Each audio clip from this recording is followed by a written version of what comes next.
आजकल के दौर में हम देख रहे हैं कि इजराइल, ईरान और अमेरिका के बीच जो संघर्ष चल रहा है, उसमें अमेरिका ने एक और देश पे, ठीक जिस प्रकार मादुरो को उन्होंने एक तरह से किडनैप किया था, एक बंदी बनाया था, ठीक उसी प्रकार जैसे मादुरो को जो देश था वेनेजुएला, उसकी घेराबंदी की थी, ठीक उसी प्रकार एक और देश पे उन्होंने घेराबंदी करना शुरू कर दिया है, और वो देश है क्यूबा। वो देश कौन सा है? क्यूबा। अभी ईरान, यूएस प्लस इजराइल, अभी इसका संघर्ष चल ही रहा है, लेकिन अमेरिका ने क्या किया है, एक और देश को यानी क्यूबा को भी घेराबंदी शुरू कर दी उन्होंने। और राष्ट्रपति ट्रंप ने बोला भी है कि अब अगला नंबर क्यूबा का ही है, यानी अगला टारगेट उनका कौन सा है? क्यूबा। पहले उन्होंने क्या किया, पहले उन्हें मादुरो को, जो वेनेजुएला के राष्ट्रपति थे, उनको किडनैप किया, एक तरह से बंदी बनाया। उसके बाद ईरान को, ईरान में भी सत्ता परिवर्तन चाहते थे वो, लेकिन सत्ता परिवर्तन हुआ नहीं। इसके बाद अब अगला टारगेट उन्होंने बोला है क्यूबा को, क्यूबा को। इससे पहले एक धमकी भी दिए थे, किसको? ग्रीनलैंड को। हम आपको बताएं, इससे पहले धमकी किसको दिए थे? ग्रीनलैंड को भी। ग्रीनलैंड आप जानते हैं कि ये स्थित कहाँ है? उत्तरी अमेरिका में है। तो ये यूरोप का टेरिटरी, ये टेरिटरी किसका है? डेनमार्क का है। लेकिन ये पड़ता कहाँ है, स्थित कहाँ है? उत्तरी अमेरिका में, कनाडा के ऊपर में। आप देखिएगा तो ये ग्रीनलैंड पड़ता है। तो इन्होंने क्या किया था, ये बोला था कि ग्रीनलैंड जो है वो उत्तरी अमेरिका का पार्ट है, तो हमारा हक है कि हम ग्रीनलैंड पे कब्जा करें। लेकिन वो डेनमार्क का था हिस्सा, और डेनमार्क नाटो अलायंस है, तो पूरे नाटो देश क्या हुए? अमेरिका के खिलाफ आ गया। पूरे जो यूरोपीय थे नाटो देश में, जो भी यूरोपियन देश थे, वो क्या हुए? अमेरिका के खिलाफ हो गए। तो इनका ये देखिए सिस्टम चल रहा है, एक देश के बाद दूसरे देश का नंबर, तीसरे देश का नंबर, चौथे देश का नंबर। एक तरह से क्या चाह रहे हैं कि मतलब सभी देश में जो हमारी समर्थन की सरकार हो, यानी जैसा हम कहें वैसा वहाँ की सरकार करे। तो इसी में अगला नंबर किसका है? क्यूबा का। पहले हम देख लेते हैं क्यूबा की स्थिति कहाँ है। क्यूबा की स्थिति देखते हैं पहले।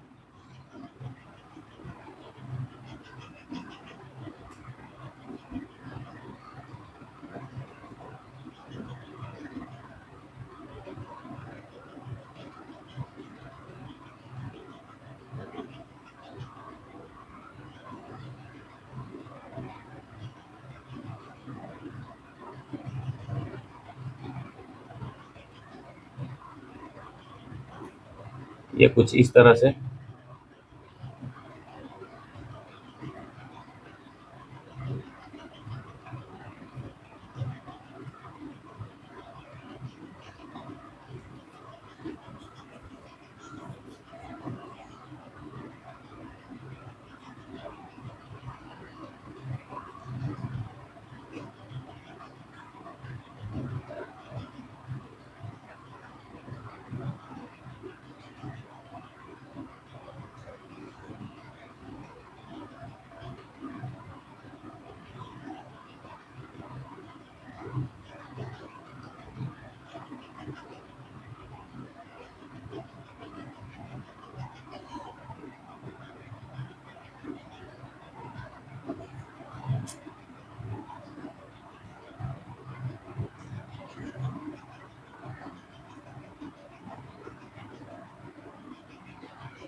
ये है उत्तरी अमेरिका और ये है दक्षिणी अमेरिका। ये दक्षिणी अमेरिका से मान लीजिए ये उत्तरी अमेरिका क्या है? सटा हुआ है, ये सटा हुआ है, यहाँ मिला लीजिए।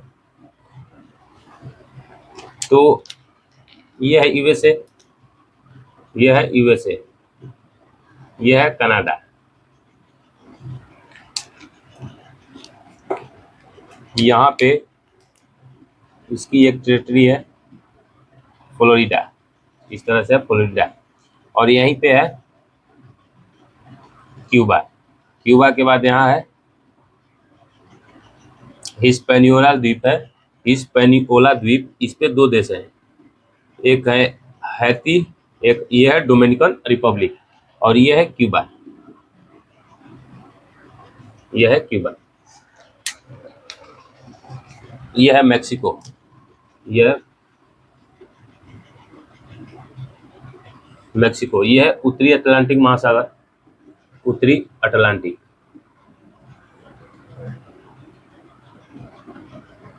ये है उत्तरी अटलांटिक महासागर, यही है क्यूबा, जस्ट फ्लोरिडा के नीचे में। यहीं पे देखिएगा तो फ्लोरिडा जल संधि है, और यहीं पे मैक्सिको की खाड़ी है। यह है युकाटन द्वीप, यह है युकाटन प्रायद्वीप है, जो कि मैक्सिको का पार्ट है। खैर, ये इसकी भौगोलिक स्थिति कहाँ है?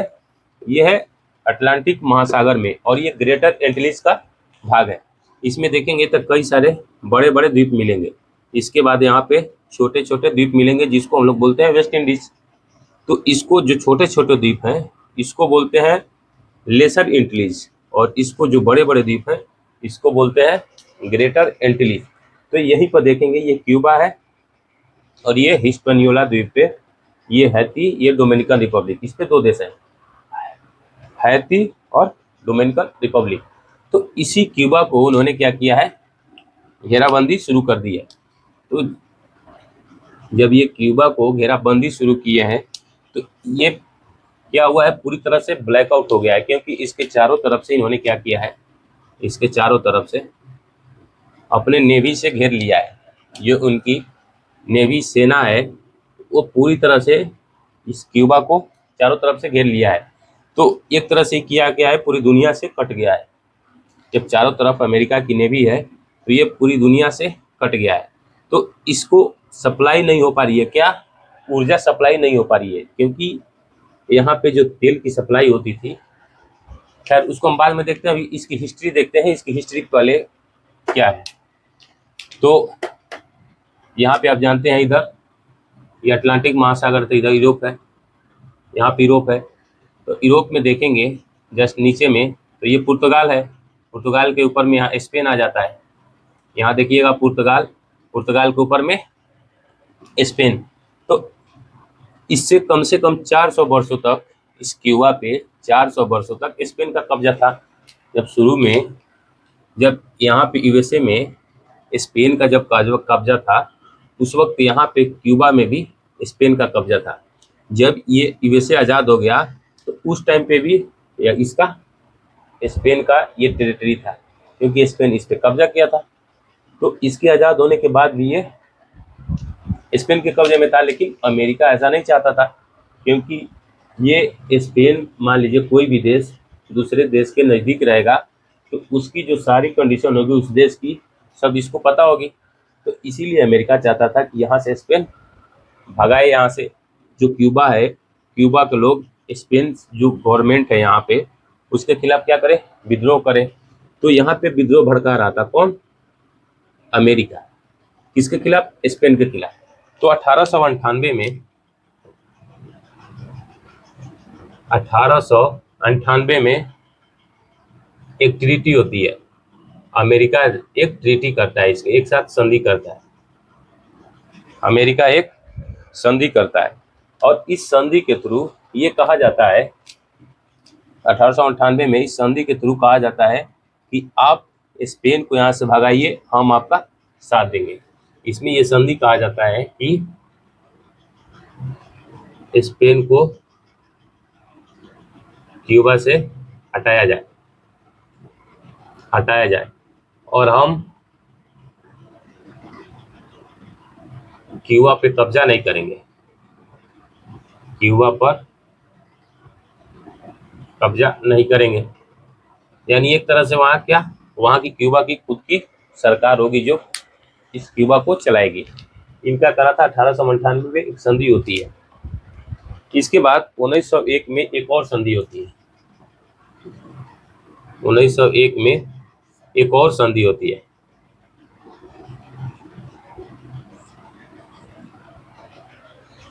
एक और संधि होती है जिसको पेटल की संधि बोलते हैं। खैर, उतना जरूरी नहीं है, ये पेटल की संधि है।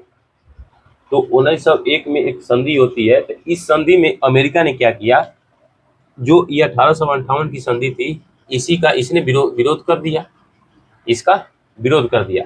और इसने क्या किया कि इसने इस संधि में कहा गया कि क्यूबा के आंतरिक स्थिति में, यानी क्यूबा के अंदर की जो स्थिति है, आंतरिक स्थिति है, उसमें अमेरिका दखल दे सकता है, अमेरिका दखल दे सकता है। यानी क्यूबा की जो आंतरिक स्थिति है उसमें अमेरिका क्या कर सकता है, दखल दे सकता है। कब कहा गया, 1901 में। इस समय राष्ट्रपति कौन थे, रूजवेल्ट थे। इस समय तक राष्ट्रपति यहाँ के रूजवेल्ट थे। तो उन्होंने क्या किया कि इसके आंतरिक स्थिति में दखल देना शुरू किया। जब दखल देने के बाद ये क्या हुआ, 1902 में ये तो आज़ाद हो गया क्यूबा। 1902 में क्यूबा आज़ाद हो गया। जब 1902 में आज़ाद हो गया तो अमेरिका ने क्या किया, पहले तो स्पेन को यहाँ से भगा दिया। इसके बाद अमेरिका इसके आंतरिक जो स्थिति है उसमें दखलंदाजी देने लगा। तो अमेरिका ने क्या किया कि जो इनके समर्थन की जो सरकार थी उसको राष्ट्रपति बनाया, जो इनके समर्थन में थी उसको राष्ट्रपति बनाया। तो क्यूबा का राष्ट्रपति कौन बना पहले, पाल्मा। ये पाल्मा राष्ट्रपति था, जो कि अमेरिकी समर्थक सरकार था। इसके बाद यहाँ जो सरकार बनी वो किसकी बनी, बैटिस्टा की। इसके बाद पाल्मा के राष्ट्रपति के बाद राष्ट्रपति बनता है बैटिस्टा। ये तो हद ही कर दिया, ये पूरी तरह से अमेरिका की गुलामी पे उतर गया। ये पूरी तरह से अमेरिका की गुलामी पे उतर गया।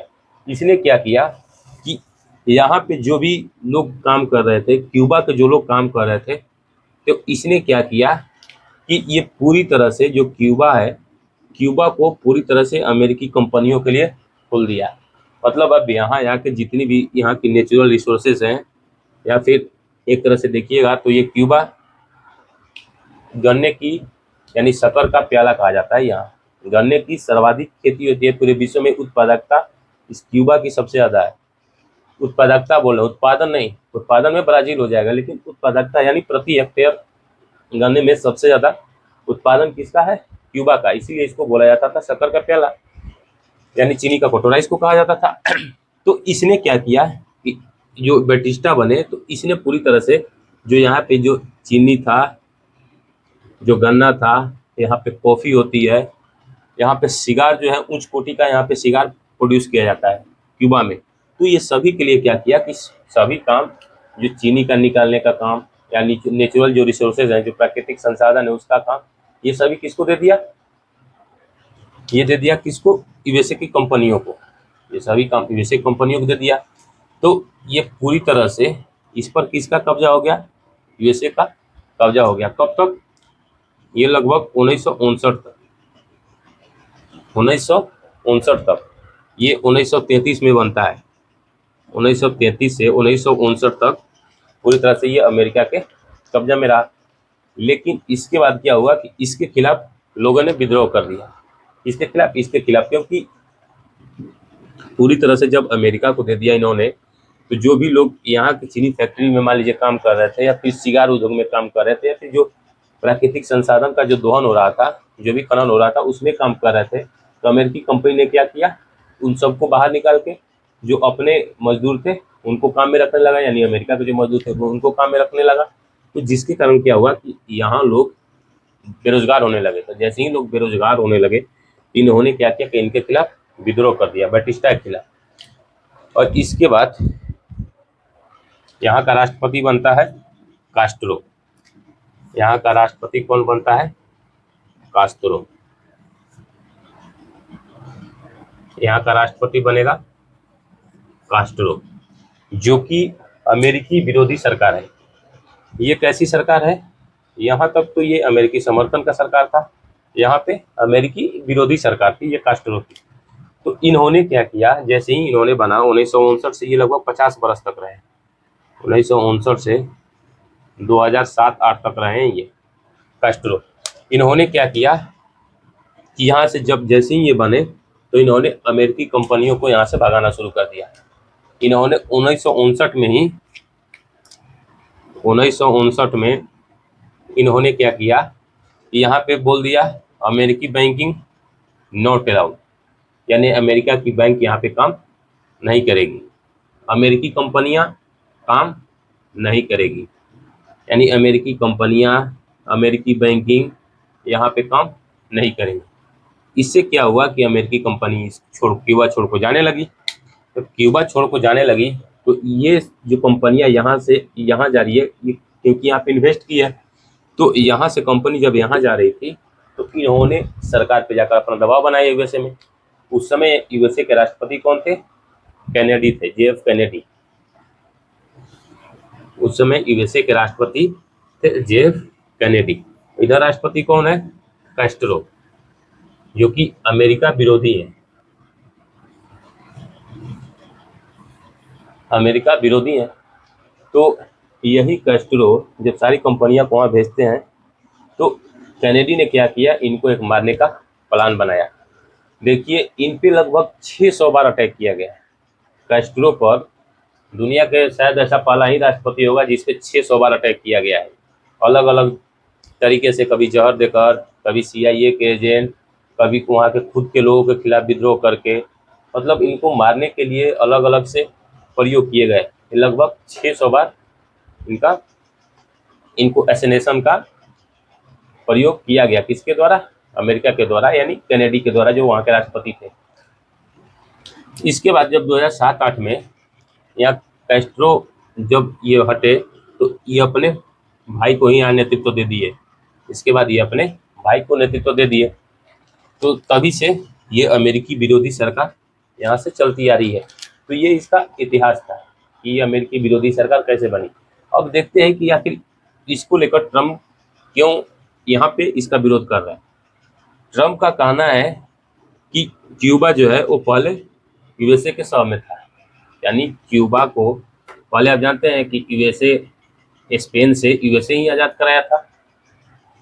स्पेन जब इस पे कब्जा था तो यूएसए ही इसका मदद कर रहा था स्पेन से कब्जा छुड़ाने के लिए। इसके बाद में जब अमेरिकी विरोधी सरकार बनी वो अलग की बात है, लेकिन शुरू में तो मदद यूएसए ने किया था। तो इसने क्या किया, अभी हाल फिलहाल में ये ब्लैकआउट क्यों हो गया है कि यूएसए ने इस पे क्या किया है। एक तरह से ये मान लीजिए क्यूबा है, क्यूबा, ये क्यूबा। तो क्यूबा में क्या होता था कि क्यूबा में तेल सप्लाई कहाँ से होता था? मैक्सिको से। यहाँ से तेल सप्लाई होता था और इसके बाद वेनेजुएला से तेल सप्लाई होता था। दो जगह से तेल सप्लाई होता था, एक मैक्सिको से, एक वेनेजुएला से। यूएसए ने जब ट्रम्प आए तो उसने बोला मैक्सिको को कि अगर आप तेल सप्लाई करेंगे तो हम आप पर सैंक्शन लगा देंगे, यानी आपकी टैरिफ बढ़ा देंगे, इस पे टैरिफ बढ़ा देंगे। और ट्रम्प ने ऐसा किया भी, टैरिफ बढ़ा दिया। जब ये टैरिफ बढ़ा दिया तो ट्रम्प के दबाव में मैक्सिको सरकार झुक गई। और मैक्सिको सरकार जब झुकी तो इन्होंने क्या किया, क्यूबा को तेल सप्लाई नहीं किया, यानी यहाँ से ये हट गए। तो एक जगह से इनका तेल सप्लाई बाधित हो गया। वेनेजुएला में अभी हाल फिलहाल में ट्रम्प ने क्या किया कि यहाँ के राष्ट्रपति को उठा लिया और जो इनकी समर्थन की जो सरकार थी, यानी जो वहाँ की उपराष्ट्रपति थी, वो इनके समर्थन की मानी जाती थी, उनको यहाँ पे क्या किया, राष्ट्रपति बना दिया। तो ये भी तेल सप्लाई नहीं हो पाया, यहाँ भी तेल सप्लाई नहीं हो पाया। और यूएसए ने क्या किया, वेनेजुएला में बोल दिया है कि जो यूएसए की तेल कंपनियां हैं वो जाकर वेनेजुएला से तेल प्रोडक्शन कर सकती है और बाजार में बेच सकती है। तो इनकी नज़र वही है कि हर जगह जहाँ जहाँ ऊर्जा का क्षेत्र है वहाँ पे कब्जा करना है। तो ये भी नेचुरल रिसोर्सेज के, यानी प्राकृतिक संसाधन के मामले में ये भी बहुत रिच है, क्यूबा भी बहुत रिच है। और वेनेजुएला तो है ही, क्योंकि इसके पास दुनिया का सबसे बड़ा तेल भंडार है। तो यहाँ पे कब्जा किया, मैक्सिको पे सैंक्शन लगाया। तो मैक्सिको पे जब सैंक्शन लगाया, मैक्सिको हट गया। तो वेनेजुएला, अभी आप देख रहे हैं कि इधर ईरान पे भी इन्होंने हमला किया है।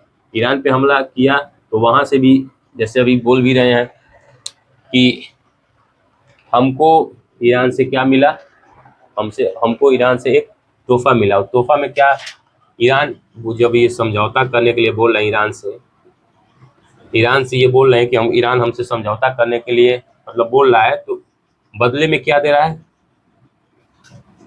जो 20 जो शिपिंग है, यानी 20 शिप यानी 20 जो शिप कंटेनर है, 20 शिप कंटेनर ये क्या दे रहे हैं हमको, तेल दे रहा है। सोचिए 20 शिप कंटेनर जो है, यानी 20 कंटेनर इनको तेल दिया जा रहा है। यानी कहाँ बोल रहे हैं ये, ईरान से। जब ईरान से ये समझौता कर रहे हैं, यानी बोल रहे हैं कि ईरान में जब हमारी सरकार आएगी तो बदले में हमको क्या मिलेगा, बदले में इनको मिलेगा 20 कंटेनर जो शिप है उससे तेल मिलेगा, नहीं 20 टैंकर इनको तेल मिलेगा। तो यहाँ पे भी ऊर्जा है, तो इसको ब्लैकआउट कर दिए हैं, चारों तरफ से इसको घेर लिया है। तो एक तरह से यहाँ भी संकट उत्पन्न हो गया है, एक वार की संकट यहाँ भी उत्पन्न हो गई है। एक वार तो यहाँ चल ही रहा है, दूसरा वार यहाँ। तो रसिया ने क्या किया, जब ये चारों तरफ से घेर लिया है तो रसिया ने बोला कि क्यूबा को हम तेल सप्लाई करेंगे। क्यूबा को यहाँ से तेल सप्लाई किया जा रहा है रसिया से। रसिया क्या किया है कि इसमें इस क्यूबा को रसिया तेल सप्लाई किया है। अब जब जैसे ही रसिया की जहाज़ जब यहाँ आएगी तो इसके चारों तरफ यूएसए की नेवी है। अब देखेंगे कि आगे क्या होता है। इसके आगे जैसे ही रसिया का शिप पहुंचेगा, अब उसके आगे अमेरिका का रिएक्शन क्या होता है। लेकिन एक तरह से देखें तो यहाँ भी मान लीजिए रसिया और यूएसए आमने सामने आ गए तो एक यहाँ भी लड़ाई का क्षेत्र बन जाएगा, यानी युद्ध का क्षेत्र, एक युद्ध का फ्रंट यहाँ भी खुल सकता है क्यूबा को लेकर यूएसए और रसिया में। और आप जानते हैं कि दोनों कैसे हैं, परमाणु संपन्न देश है, परमाणु संपन्न देश है। और इन दोनों के बीच में एक बार इसी क्यूबा को लेकर 1962 में एक बार ऐसी नौबत आई थी कि परमाणु युद्ध होते होते रह गया। 1962 में इसी क्यूबा को लेकर यूएसए और रसिया में परमाणु युद्ध होते होते रह गया, क्योंकि उस टाइम भी क्यूबा की मदद करने के लिए जो रसिया के न्यूक्लियर सबमरीन आ गए थे। और यूएसए ने क्या किया कि एक अपना जो रूटीन फायर होता है, तो उसने क्या किया कि रूटीन फायर में एक जो बारूद है, बारूद का ढेर गिरा दिया, कहाँ पे, समुद्र में गिरा दिया। तो और ये जो बारूद गिराया वो कहाँ फटा, यानी जो बम गिराया वो कहाँ फटा, जो रसिया की सबमरीन थी उसी के आसपास फटा। तो उस टाइम पे क्या हुआ था कि ऐसा लगा था कि इन दोनों के बीच न्यूक्लियर युद्ध यानी परमाणु युद्ध हो ही जाएगा। लेकिन ये जब कैनेडी और उस समय वहाँ के राष्ट्रपति थे क्रुश्चेव, वहाँ रसिया के राष्ट्रपति क्रुश्चेव थे और यहाँ के राष्ट्रपति कैनेडी, इन दोनों ने बात करके आपस में इस मामले को सुलझा लिया। और ठीक उसी मुहाने पे ये एक बार फिर आकर खड़े हैं, क्योंकि रसिया यहाँ से जहाज लेकर आ रहा है। रसिया से जहाज जो तेल टैंकर है वो निकल चुका है क्यूबा के लिए, लेकिन इसके चारों तरफ यूएसए की नेवी ने इसकी घेराबंदी की है। तो आगे देखेंगे उसका क्या होगा। ठीक उसी प्रकार ईरान में भी, ये मान लीजिए ईरान है, तो ईरान में भी ये क्या कर रहे हैं कि ये चाह रहे हैं कि हमारी समर्थन की ईरान में भी सरकार है।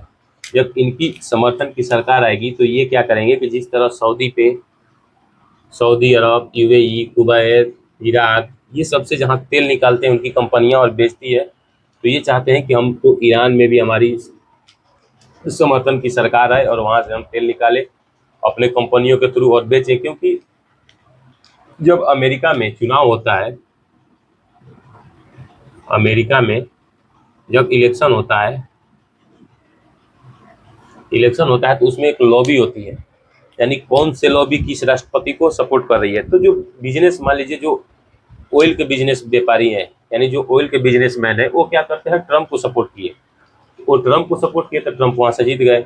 अब ट्रंप ने क्या किया है कि उन बिजनेसमैन को खुश करने के लिए इन्होंने अलग अलग देशों के रिसोर्सेज पर इन्होंने अटैक करना शुरू कर दिया है, ताकि ये जो यहाँ के जो बिजनेसमैन है उनको यहाँ भेजकर वहाँ से ऊर्जा या तेल का निष्कासन किया जा सके और उसको आसानी से बाजार में बेचकर इनको ज़्यादा से ज़्यादा प्रॉफिट दे सके। इसीलिए इन्होंने जितने भी देखे नेचुरल रिसोर्सेज हैं वो हर जगह पे, क्यूबा पे किया, मैक्सिको पे सैंक्शन लगा दिया, वेनेजुएला पे किया, अब ईरान की बारी है। अब आगे देखेंगे कि अब इनकी नज़र किस देश पे पड़ती है। खैर ये तो ट्रंप ही जाने कि उनकी नज़र कहाँ कहाँ तक जाएगी।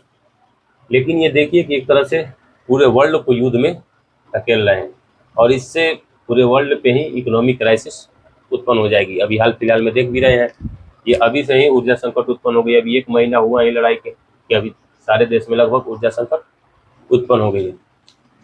तो हम देखेंगे कि ये तो आज के लिए इतना ही। अब आगे देखते हैं कि ये जब रसिया की शिप यहाँ पहुंचेगी 10-15 दिन के बाद, इसके बाद ये क्या निर्णय लेते हैं, यहाँ की नेवी और रसिया का शिप क्या आपस में क्या निर्णय होगा दोनों राष्ट्रपति के बीच, ताकि कैसे भी क्यूबा को ब्लैकआउट से बचाया जा सके। क्योंकि इस पूरी तरह से यहाँ पे ऊर्जा सप्लाई ही बाधित है। जब ऊर्जा सप्लाई बाधित है तो ये पूरी तरह से ब्लैकआउट हो गया। यहाँ की हॉस्पिटल, स्कूल, कॉलेज, यानी कुछ भी नहीं यहाँ चल रहा है। तो पूरी तरह से ये लोग अंधेरे में रह रहे हैं क्यूबा के लोग। तो आज के लिए इतना ही। नेक्स्ट क्लास में हम देखेंगे कुछ और टॉपिक आएगा जो प्रेजेंट में होगा, तो उस पर डिस्कशन करेंगे। आज के लिए इतना ही। धन्यवाद।